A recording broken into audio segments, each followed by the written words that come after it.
जय श्री राम। ओम श्री गणेशाय नमः। जय श्री राम। जय वीर हनुमान की जय हो। माता सीता की जय हो। तो हम पढ़ने जा रहे हैं रामचरित मानस।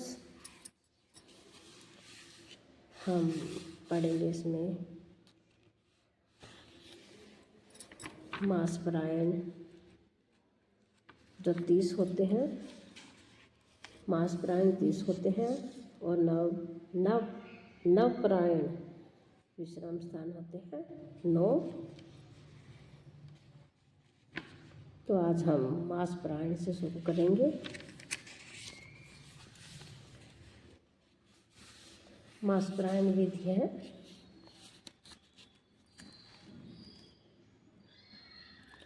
कि श्री रामचरितमानस का विधि पूर्वक पाठ करने वाले महाअनुभवों को पाठ्यारंभ के पूर्व श्री तुलसीदास जी, श्री वाल्मीकि जी, श्री शिव जी तथा श्री हनुमान जी का आवाहन पूजन करने के पश्चात तीनों भाइयों सहित श्री सीताराम जी का आवाहन, षोडशोपचार पूजन और ध्यान करना चाहिए। तदंतर पाठ का आरंभ करना चाहिए। सबके आवाहन, पूजन और ध्यान के मंत्र क्रमशः नीचे दिए गए हैं। जो जैसे है, हमें संस्कृत नहीं आती तो हम हिंदी में ही करेंगे। तो ओम तुलसी ही नमः।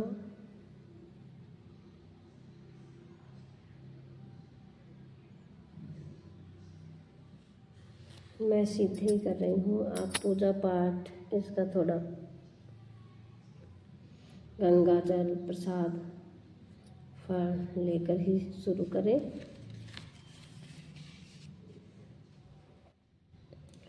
ओम वाल्मीकि नमः। ओम गौरीपते नमः। ओम श्री सीतापतिकाय लक्ष्मणाय नमः। श्री सपतिकाय शत्रुघ्नाय नमः। श्री सपतिकाय भरताय नमः। ओम हनुमते नमः।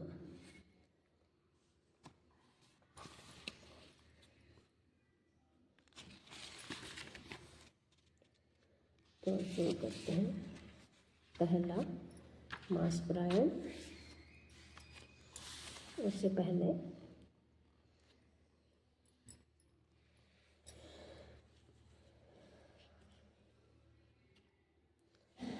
कथा शुरू हम करण लगे, आइए वीर हनुमान, राम लखन और सियान की करत सदा कल्याण। ओम श्री गणेशाय नमः। श्री जानकी वल्लभ विजयते श्री रामचरितमानस से है प्रथम सोपान जो बालकांड। मासपरायण पहला है तो हम नहीं सुना, हम हिंदी में ही पढ़ेंगे। तो अक्षरों समूह रसों छंदों और मंगलों की करने वाली सरस्वती जी और गणेश जी की मैं वंदना करता हूँ। श्रद्धा और विश्राम के स्वरूप श्री पार्वती जी और शंकर जी की मैं वंदना करता हूँ, जिसके बिना सिद्ध जन अपने अंतकर्म में स्थित ईश्वर को नहीं देख सकते। ज्ञान में नित्य शंकर रूपी गुरु की मैं वंदना करता हूँ, जिसके आश्रित होने से ही तेजा चंद्रमा भी सर्वत्र वंदित होता है। श्री सीताराम जी के गुण समूह रूपी पवित्र वन में विहार करने वाले विशुद्ध विज्ञान संपन्न कवीश्वर श्री वाल्मीकि जी और कपीश्वर श्री हनुमान जी की मैं वंदना करता हूँ। उत्पत्ति स्थिति यानी कि पालन और संहार करने वाली, क्लेशों की हरने वाली, संपूर्ण कल्याणों की करने वाली श्री रामचंद्र जी की प्रियतमा श्री सीता जी की मैं वंदना करता हूँ।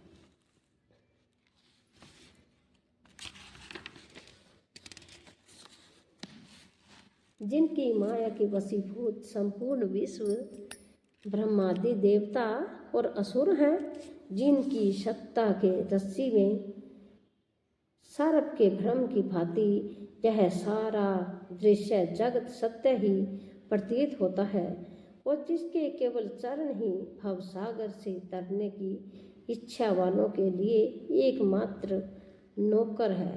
उन समस्त कारणों से पर सब कारणों के कारण और सबसे श्रेष्ठ राम कहने वाले भगवान हरि की मैं वंदना करता हूँ। अनेक पुराण वेद और तंत्र शास्त्र के से समस्त सम्मत तथा जो रामायण में वर्णित है और कुछ अन्यत्र से भी उपलब्ध श्री रघुनाथ जी की कथा को तुलसीदास अपने अंतकरण के सुख के लिए अत्यंत मनोहर भाषा रचना में विस्तृत करता है, जिसके स्मरण करने से सब कार्य सिद्ध होते हैं। जो गणों के स्वामी और सुंदर हाथी के मुख वाले हैं, वे ही बुद्धि की राशि और शुभ गुणों के धाम श्री गणेश जी मुझ पर कृपा करें।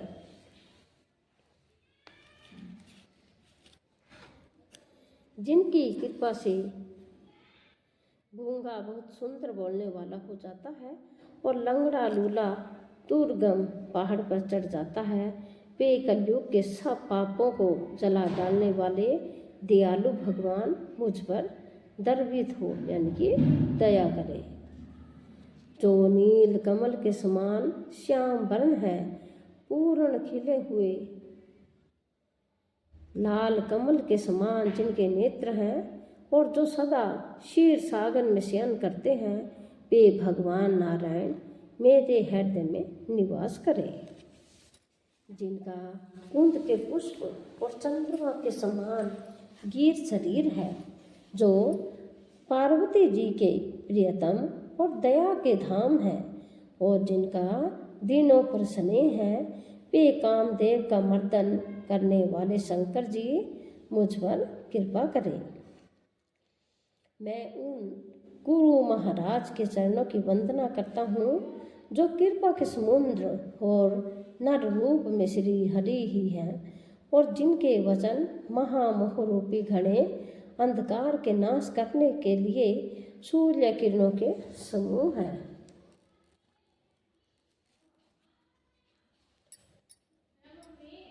मैं गुरु महाराज के चरण कमलों की रज की वंदना करता हूँ, जो सुरुचि शब्द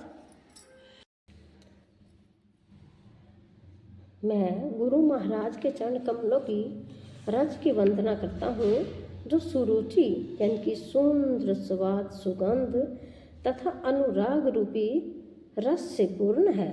वह अमर मूल संजीवनी जड़ी का सुंदर चूर्ण है, जो संपूर्ण भव रोगों के परिवार को नाश करने वाला है। वह रज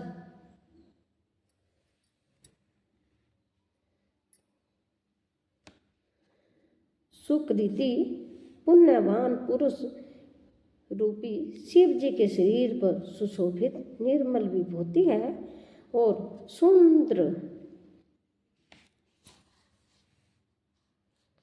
सुंदर कल्याण और आनंद की जननी है।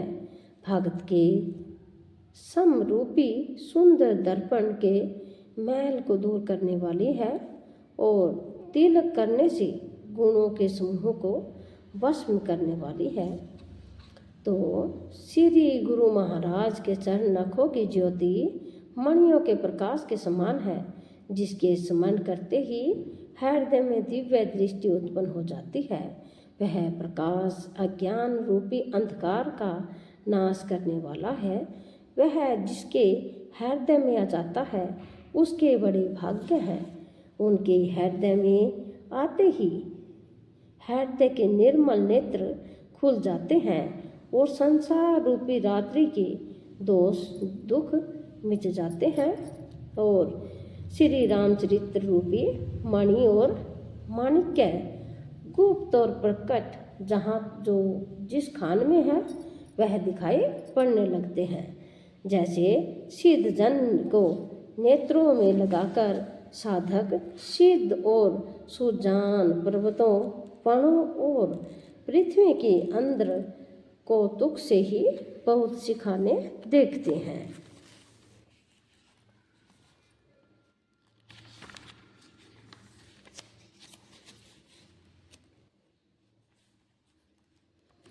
तो श्री गुरु महाराज के चरणों की रज कोमल और सुंदर नयन अमृत अंजन है, जो नेत्रों के दोषों का नाश करने वाला है। उस अंजन से विवेक रूपी नेत्रों को निर्मल करके मैं संसार रूपी बंधन से छुड़ाने वाले श्री रामचरित्र का वर्णन करता हूँ। पहले पृथ्वी के देवता ब्राह्मणों के चरणों की वंदना करता हूँ, जो अज्ञान से उत्पन्न सब संदेशों को हरने वाले हैं। फिर सब गुणों की खान संत समाज को प्रेम सहित सुंदर वाणी से प्रणाम करता हूँ।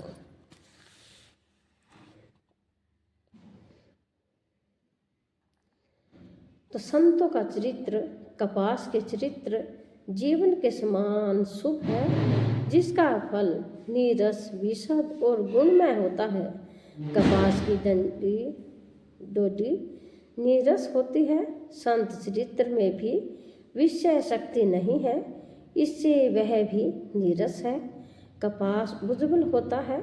संत का हृदय भी अज्ञान और पाप रूपी अंधकार से रहित होता है, इसीलिए वह विशद है। और कपास में गुण तंतु होते हैं, इसी प्रकार संत का चरित्र भी सद्गुणों का भंडार होता है, इसीलिए वह गुणमय है। जैसे कपास का धागा सुई के किए हुए छेद को अपना तन देकर ढक देता है, अथवा वह कपास जैसे ओढ़े जाने, काते जाने और बुने जाने का कष्ट सहकर भी वस्त्र के रूप में परिणत होकर दूसरों के गोपनीय स्थानों को ढकता है, उसी प्रकार संत स्वयं दुख सहकर दूसरों के छिद्रों यानी कि दोषों को ढकता है, जिसके कारण उसके जगत में वंदनीय यश प्राप्त किया है। तो संतों का समाज आनंद और कल्याणमय है, जो जगत में चलता फिरता तीर्थराज प्रयाग है, जहाँ उस संत समाज रूपी प्रयागराज में राम भक्ति रूपी गंगा जी की धारा है और ब्रह्मा विचार का प्रचार सरस्वती जी है।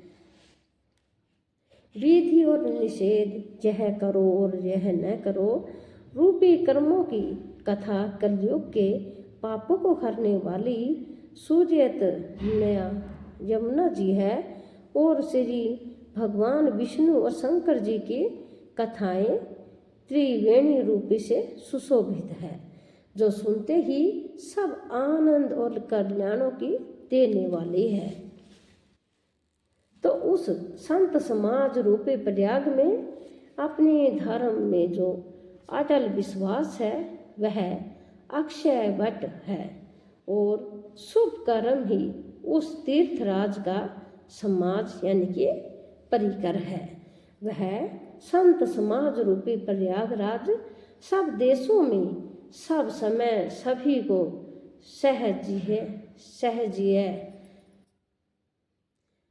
सहज ही में प्राप्त हो जाता है, और आदर पूर्वक सेवन करने से क्लेशों को नष्ट करने वाला है। वह तीर्थराज अलौकिक और अकथनीय है एवं तत्काल फल देने वाला है। उसका प्रभाव प्रत्यक्ष है। जो मनुष्य इस संत समाज रूपी तीर्थराज का प्रभाव प्रसन्न मन से सुनते वो समझते हैं और फिर अत्यंत प्रेम पूर्वक इसमें गोते लगाते हैं, वे इस शरीर के रहते ही धर्म कर्म अर्थ मोक्ष चारों फल पा जाते हैं। इस तीर्थराज में स्नान का फल तत्काल ऐसा देखने में आता है कि जैसे कोयल बन जाते हैं और बगुले हंस। यह सुनकर कोई आश्चर्य न करे, क्योंकि सत्संग की महिमा छिपी नहीं है। वाल्मीकि जी, नारद जी और अगस्त्य जी ने अपने अपने मुखों से अपनी होनी यानी कि जीवन का वृत्तांत कही है। जल में रहने वाले, जमीन पर चलने वाले और आकाश में विचरने वाले नाना प्रकार के जड़ चेतन जितने जीव इस जगत में है, उनमें से जिसने जिस समय जहाँ कहीं भी जिस किसी यंत्र से बुद्धि, कीर्ति, सद्गति, विभूति, ऐश्वर्य और भलाई पाई है, सो सब सत्संग का ही प्रभाव समझना चाहिए। तो वेदों में और लोक में इनकी प्राप्ति का दूसरा कोई उपाय नहीं है। तो सत्संग के बिना विवेक नहीं होता और श्री राम जी की कृपा के बिना वह सत्संग सहज में मिलता ही नहीं। सत्संगति आनंद और कल्याण की जड़ है। सत्संग की सिद्धि यानी कि प्राप्ति ही फल है और सब साधन तो फूल हैं।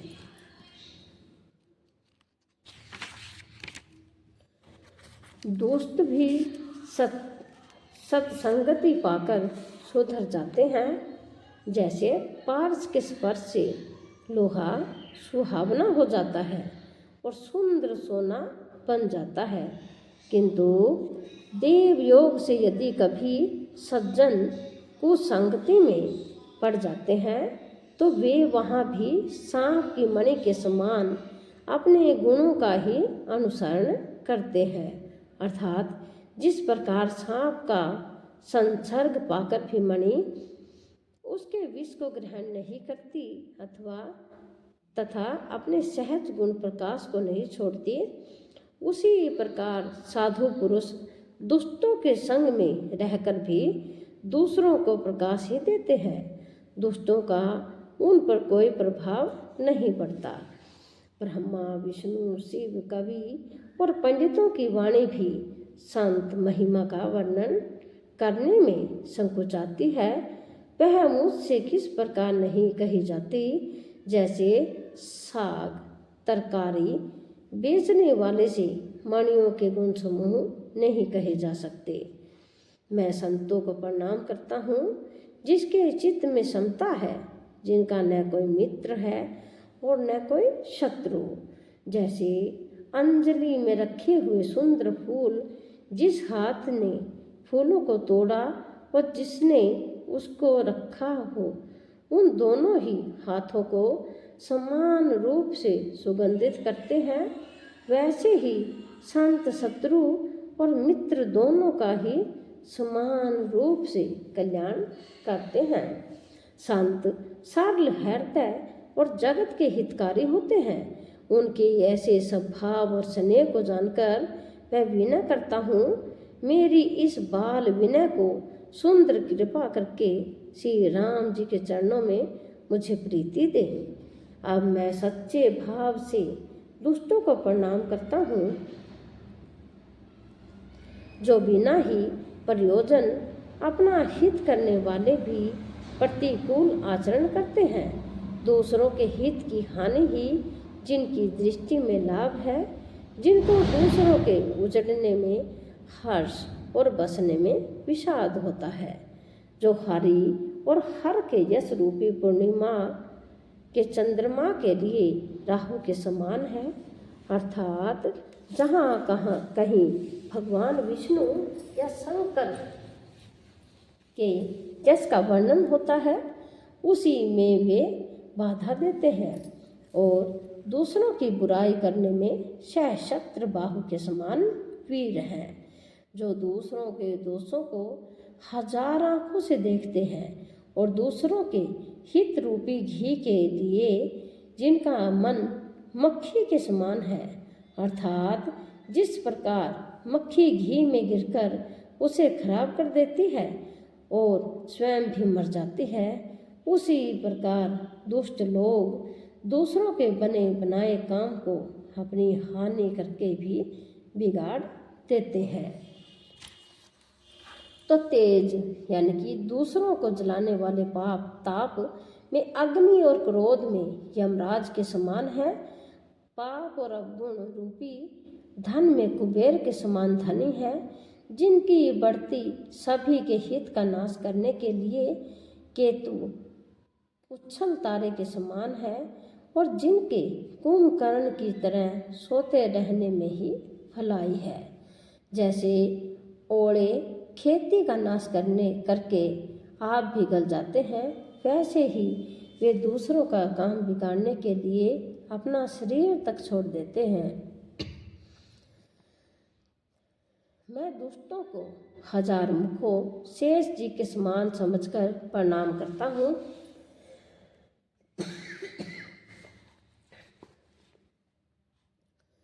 जो पराये दोषों का हजार मुख से बड़े रोष के साथ वर्णन करते हैं, पुनः उनको राजा पृथु, जिन्होंने भगवान का यश सुनने के लिए 10,000 कान मांगे थे, वे के समान जानकर प्रणाम करता हूँ। जो 10,000 कानों से दूसरों के पापों को सुनते हैं, फिर इंद्र के समान जानकर उनकी विनय करता हूँ। जिनको सूरा यानी कि मदरा नीकी है और हितकारी मालूम होती है। इंदु के लिए भी सुरानिक अर्थात देवताओं की सेना हितकारी है। जिनको कठोर वचन रूपी वज्र सदा प्यारा लगता है और जो हजार आंखों से दूसरों के दोषों को देखते हैं। दुष्टों की यह रीति है कि वे उदासीन शत्रु अथवा मित्र किसी का भी हित सुनकर जलते हैं। यह जानकर दोनों हाथ जोड़कर यह जन प्रेम पूर्वक उनसे विनय करता है, यानी कि विनती करते हैं।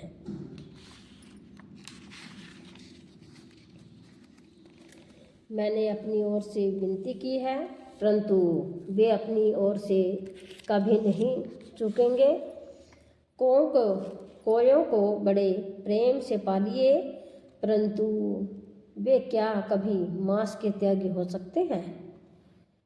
अब मैं संत और असंत दोनों के चरणों की वंदना करता हूँ। दोनों ही दुख देने वाले हैं, परंतु उनमें कुछ अंतर कहा गया है। वह अंतर यह है कि एक संत तो बिछुड़ते समय प्राण हर लेते हैं और दूसरे असंत मिलते हैं तब दारुण यानी कि दुख देते हैं। अर्थात संतों का बिछुड़ना मरने के समान दुखदायी होता है और असंतों का मिलना, दोनों संत और असंत जगत में एक साथ पैदा होते हैं, पर एक साथ पैदा होने वाले कमल और जोंक की तरह उनके गुण अलग अलग होते हैं। जैसे कि कमल दर्शन और स्पर्श से सुख देता है, किंतु जोंक शरीर का स्पर्श पाते ही रक्त चूसने लगती है। साधु अमृत के समान मृत्यु रूपी संसार से उबारने वाला और असाधु मदिरा के समान मोह प्रमाद और जड़ता उत्पन्न करने वाला है। दोनों को उत्पन्न करने वाला जगत रूपी अगाध समुद्र एक ही है। शास्त्रों में समुद्र मंथन से ही अमृत और मदिरा दोनों की उत्पत्ति बताई गई है। भले और बुरे अपनी अपनी करनी के अनुसार सुंदर यश और अपयश की संपत्ति पाते हैं। अमृत चंद्रमा गंगा जी और साधु एवं विष अग्नि कलयुग के पापों की नदी अर्थात कर्मनाशा और हिंसा करने वाला व्याध, इनके गुण अवगुण सब कोई जानते हैं, किंतु जिसे जो भाता है उसे वही अच्छा लगता है। भला भलाई ही ग्रहण करता है और नीच नीचता को ही ग्रहण करता है। अमृत की सराहना अमर करने में होती है और विष के मारने में। दुष्टों के पापों और अवगुणों की ओर साधु के गुणों की कथाएं दोनों ही अपार और अथाह समुद्र है। इसी से कुछ गुण और दोषों का वर्णन किया गया है, क्योंकि बिना पहचाने उनका ग्रहण या त्याग नहीं हो सकता। तो भले बुरे सभी ब्रह्मा के पैदा किए हुए हैं, पर गुण और दोषों का विचार कर वेदों ने उनको अलग अलग कर दिया है। वेद, इतिहास और पुराण कहते हैं कि ब्रह्मा की यह सृष्टि गुण और अवगुणों से सनी हुई यानी कि भरी हुई है। तो दुख सुख, पाप पुण्य, दिन रात, साधु असाधु, सुजाति कुजाति, दानव देवता, नीच ऊंच, अमृत विष, सुजीवन यानी कि सुंदर जीवन और मृत्यु, माया और ब्रह्मा, जीव ईश्वर, संपत्ति दरिद्रता, रंक राजा, काशी मगध, गंगा कर्मनाशा, मारवाड़ मालवा, ब्रह्मा कसाई, ब्राह्मण कसाई, स्वर्ग नरक, अनुराग वैराग्य, ये सभी पदार्थ ब्रह्मा की सृष्टि में है। तो वेद शास्त्रों ने उनके गुण दोषों का विभाग कर दिया है। तो विधाता ने इस जड़ चेतन विश्व को गुण दोष में रचा है, किंतु संत रूपी हंस दोष रूपी जल को छोड़कर गुण रूपी दूध को ही ग्रहण करते हैं। तो विधाता जब इस प्रकार का हंस का सा विवेक देते हैं, तब दोषों को छोड़कर मन गुणों में अनुरक्त होता है। काल, स्वभाव और कर्म की प्रबलता से भले हो लोग साधुक भी माया के वश में होकर कभी कभी भलाई से चूक जाते हैं। तो भगवान के भक्त जैसे उस चूक को सुधार लेते हैं और दुख दोषों को मिटाकर निर्मल यश देते हैं, वैसे ही दुष्ट भी कभी कभी उत्तम संग पाकर भलाई करते हैं, परंतु उनका कभी भंग न होने वाला मलिन स्वभाव नहीं मिटता।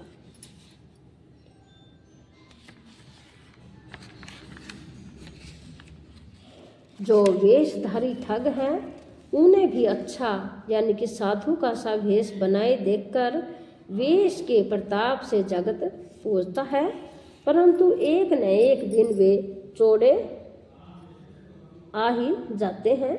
अंत तक उनका कपट नहीं निभता, जैसे कालनेमी रावण और राहु का हाल हुआ। तो बुरा वेश बना लेने पर भी साधु का सम्मान ही होता है, जैसे जगत में जामबान और हनुमान जी का हुआ। पूरे संग से हानि और अच्छे संग से लाभ होता है, यह बात लोक और वेद में है और सभी लोग इसको जानते हैं। पवन के संग से धूल आकाश पर चढ़ जाती है और वहीं नीचे की ओर बहने वाले जल के संग से कीचड़ में मिल जाती है। साधु के घर के तोता मैना राम राम सुमरते हैं और असाधु के घर के तोता मैना गिन गिन कर गालियाँ देते हैं। कुसंग के कारण धुआं कालिक कहलाता है, वही धुआं सुसंग से सुंदर स्याही होकर पुराण लिखने के काम में आता है, और वही धुआं जल अग्नि और पवन के संग से बादल होकर जगत को जीवन देने वाला बन जाता है। तो ग्रह, औषधि, जलवायु और वस्त्र ये सब भी कुसंग और सुसंग पाकर संसार में बुरे और भले पदार्थ हो जाते हैं। चतुर एवं विचारशील पुरुष ही इस बात को जान पाते हैं। तो महीने के दोनों पखवाड़ों में उजियाला और अंधेरा समान ही रहता है, परंतु विधाता ने इनके नामों में भेद कर दिया है। एक का नाम शुक्ल और दूसरे का नाम कृष्ण रख दिया है। तो एक को चंद्रमा का बढ़ाने वाला और दूसरे को चंद्रमा को घटाने वाला समझकर जगत ने एक को सुयश और दूसरे को अपयश दे दिया है। तो जगत में जितने जड़ और चेतन जीव हैं, सबको राम मैं जानकर मैं उन सब के चरण कमलों की सदा दोनों हाथ जोड़कर वंदना करता हूँ। देवता, दैत्य, मनुष्य, नाग, पक्षी, प्रेत, पितृ, गंधर्व, किन्नर और निशाचर सबको मैं प्रणाम करता हूँ। आप सब मुझ पर कृपा कीजिए। 84 लाख योनियों के 4 प्रकार के स्वेदज, अंडज, उद्भिज, जरायुज जीव जल, पृथ्वी और आकाश में रहते हैं। उन सब से भरे हुए इस सारे जगत को श्री सीताराम में जानकर मैं दोनों हाथ जोड़कर प्रणाम करता हूँ। मुझको अपना दास जानकर कृपा की खान आप सब लोग मिलकर छल छोड़कर कृपा कीजिए। मुझे अपने बुद्धि बल का भरोसा नहीं है, इसीलिए मैं सबसे विनती करता हूँ।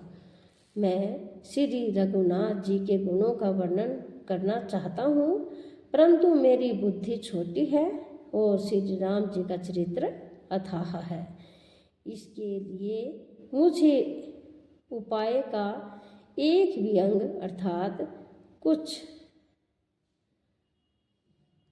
लेश मात्र भी उपाय नहीं सूझता। तो मेरे मन और बुद्धि कंगाल है, किंतु मनोरथ राजा है। मेरी बुद्धि तो अत्यंत नीची है और चाह बड़ी ऊंची है। चाह तो अमृत पाने की है, पर जगत में जुड़ती छाछ भी नहीं है। सज्जन मेरी ढिठाई को क्षमा करेंगे और मेरे बाल वचनों को मन लगाकर प्रेम कर पूर्वक सुनेंगे। जैसे बालक जब तोतले वचन बोलता है तो उसके माता पिता उन्हें प्रसन्न मन से सुनते हैं, किंतु क्रूर, कुटिल और बुरे विचार वाले लोग जो दूसरों के दोषों को ही भूषण रूप से धारण किए रहते हैं, अर्थात जिन्हें प्राय दोष ही प्यारे लगते हैं, हंसेंगे।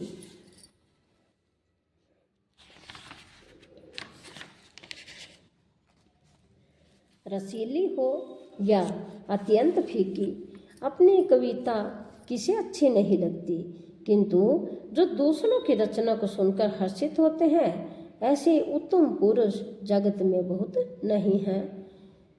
हे भाई, जगत में तालाबों और नदियों के समान मनुष्य ही अधिक हैं, जो जल पाकर अपनी ही बाढ़ से बढ़ते हैं, अर्थात अपनी ही उन्नति से प्रसन्न होते हैं। समुद्र सा तो कोई एक बिरला भी सज्जन होता है, जो चंद्रमा को पूर्ण देखकर दूसरे का उत्कर्ष देखकर उम्र पड़ता है। मेरा भाग्य छोटा है और इच्छा बहुत बड़ी है, परंतु मुझे एक विश्वास है कि इसे सुनकर सज्जन सभी सुख पाएंगे और दुष्ट हंसी उड़ाएंगे, किंतु दुष्टों के हंसने से मेरा हित ही होगा। मधुर कंठ वाले कोयल को कोय तो कठोर ही कहा करते हैं, जैसे बगुले हंस को और मेंढक पपीहे को हंसते हैं, वैसे ही मलिन मन वाले दुष्ट निर्मल वाणी को हंसते हैं। जो न तो कविता के रसिक हैं और न जिनका श्री रामचंद्र जी के चरणों में प्रेम है, उनके लिए भी यह कविता सुखद हास्य रस का काम देगी। प्रथम तो यह भाषा की रचना है, दूसरे मेरी बुद्धि भोली है, इससे यह हंसने की योग्य ही है। हंसने में उन्हें कोई दोष नहीं है, जिन्हें न तो प्रभु के चरणों में प्रेम है और न अच्छी समझ ही है। उनको यह कथा सुनने में फीकी लगेगी, जिनकी श्री हरि यानी कि भगवान विष्णु और श्री हर भगवान शिव के चरणों में प्रीति है, और जिनकी बुद्धि को तर्क करने वाली नहीं है, जो श्री हरि हर में भेद की यह ऊंच नीच की कल्पना नहीं करते, उन्हें श्री रघुनाथ जी की यह कथा मीठी लगेगी। सज्जनगण, इस कथा को अपने जी में श्री राम जी की भक्ति से सुभूषित जानकर सुंदर वाणी से सराहना करते हुए सुनेंगे। मैं न तो कवि हूँ, न काव्य रचना में ही कुशल हूँ, मैं तो सब कलाओं तथा सब विद्याओं से रहित हूँ। नाना प्रकार के अक्षर अर्थ और अलंकार, अनेक प्रकार की छंद रचना, भावों रसों के अपार भेद और कविता के भांति भांति के गुण दोष होते हैं। इनमें से काव्य संबंधी एक भी बात का ज्ञान मुझ में नहीं है। यह मैं कोरे कागज पर लिखकर शपथ पूर्वक सत्य सत्य कहता हूँ। जय श्री राम।